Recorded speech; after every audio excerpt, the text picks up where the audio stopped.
Hello everyone and welcome back to another episode of the Unveiled. To summarize, we've examined Knocking Master Jiro, along with President Ichiryu. Now we embark on the journey of the youngest and most troubled of Akashi's children, Midoriya. Midoriya's birth and childhood were filled with much grief and hardships. Being abandoned at birth and left for slaughter at the hands of beasts, Midoriya clung to life with a voracious hunger like no other. But later, upon being taken in by his adoptive family, he had found true peace. However, that all came to an abrupt and tragic end after the traumatic loss of Roche. This event greatly alters Midoriya's views and made him believe that the world did not deserve Rose's charity and kindness. Thus, he attempted to collect Acacia's gourmet course and gain ultimate power, and was stopped by a young Ichiryu who spared him Midoriya's life. He then went on to found the gourmet core and directed it towards finding Acacia's main dish, God. Midoriya's true goal was to subjugate all the ingredients of the world, because he truly believed not only did the world not deserve them, but only the world's bounty was capable of taking away his endless hunger. To accomplish these goals, Midoriya was endowed with the body of a god, much like his brothers. In terms of strength, he may very well be the strongest of all of Akashia's disciples. His presence, much like Ichiryu's, creates a gravitational pull similar like the orbit of a planet. Joey once said it would be no exaggeration to call Midoriya invincible, along with the fact that while each of Akashia's disciples could, Midoriya was the only one truly petty enough to destroy the planet. Midoriya has been alive over 500 years and unlike his brothers has barely aged. Possessing gourmet cells like most of the Toriko-verse, he possesses the default abilities like poison resistance, environmental adaptation, and evolution. In terms of strength, he is capable of jumping with enough force to reach space and surprise even Acacia, a feat rivaling the Monkey King. In the same fight, he punches Acacia from space down to Earth with enough force to create a large continental-level explosion. Even the stumps of his hand are capable of matching Acacia's gourmet punch, an attack I'd easily scale its planetary level. For him to breach the atmosphere of the planet, Midoriya scaling to our Earth would have had to have moved with a speed of 11 kilometers per second. That's 25,020 miles per hour. It takes about 767.269 miles per hour to rival the speed of sound. Upon calculation, that means Midoriya would have needed to have moved 32 times the speed of sound in order to make this feat happen. And this is just the beginning, as it's clear towards the end of the Toriko series, pretty much all the characters are fighting at light speed level. Midoriya is so fast, he can negate the effects of Ichiryu's presence in nearly all of his attacks, and attack at a speed that overwhelmed even Ichiryu's own regeneration speed, which appeared near instantaneous.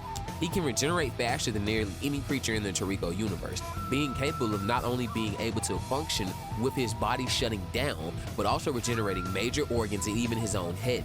This durability extends to being able to tank attacks like President Ichiryu's final attack, which was capable of reaching space, defying even Joey's gourmet luck, taking dozens of nuclear bomb level attacks from Acacia. Undoubtedly, Midoriya is so powerful he even defied the odds of being sealed away in the golden cookingware, made from said to be indestructible material that can stand the pressures of space and even supernatural forces. The most terrifying thing that Midoriya possesses is perhaps his tongue. Midoriya fights using his incredibly long prehensile tongue, taking a page directly from Orochimaru's playbook.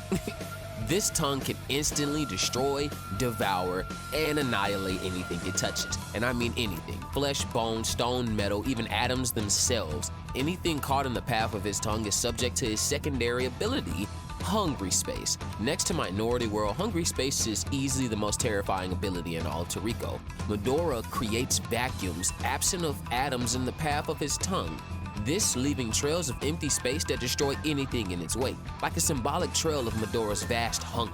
He can split his tongue into separate pieces like tendrils and change their shape to cover them with barbs and spikes, this extending to expanding it to massive proportions capable of destroying swaths of the planet bigger than our own Earth. Midoriya is a true case of a monster.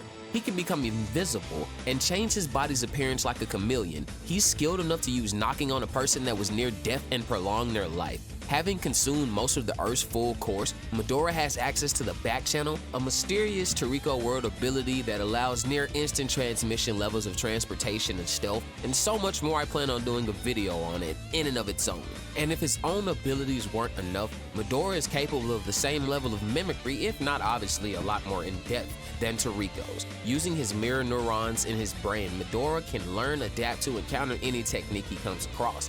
Like the ultimate evolving endless maw he is, Midoriya was capable of stealing a Chiryu's minority world. Now, we've already talked about this ability in the last video. Now imagine Midoriya being able to not only create empty vacuums, but also being able to even manipulate those very atoms. Like both of Acacia's other disciples, Midoriya is skilled in all of the known arts and techniques of the Toriko verse, but particularly, his affinity for food luck is the highest. With the infamous food luck, Midoriya has avoided planetary destroying attacks, like Acacia's gourmet hand avoided attacks from Joey, who stated to be able to move at the speed of light.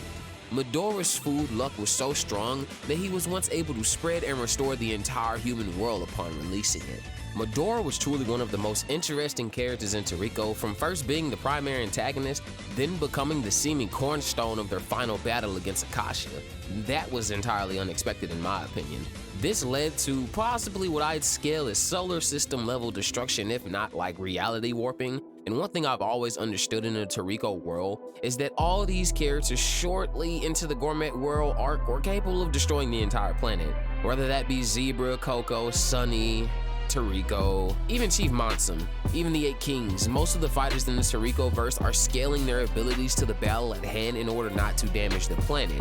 And one thing to note is that in the case of Acacia's battle with Midoriya, Toriko, and Starjuan, he erected planet-sized hands capable of crushing the entire planet. This being honestly unscalable because, you know, he could crush a whole solar system doing that type of stuff. Now, winding down, I'd like to ask you all to leave a like and a subscribe. We're growing closer and closer and closer and closer and to 1,000 subscribers. The channel has literally over 8,000 hours of watch time, and I can't thank you all enough because you are the ones that are pushing this. I make this content for you and for myself for making it for you, as convoluted as that sounds. But either way, thanks again for tuning in to another episode of The Unveiled, everybody.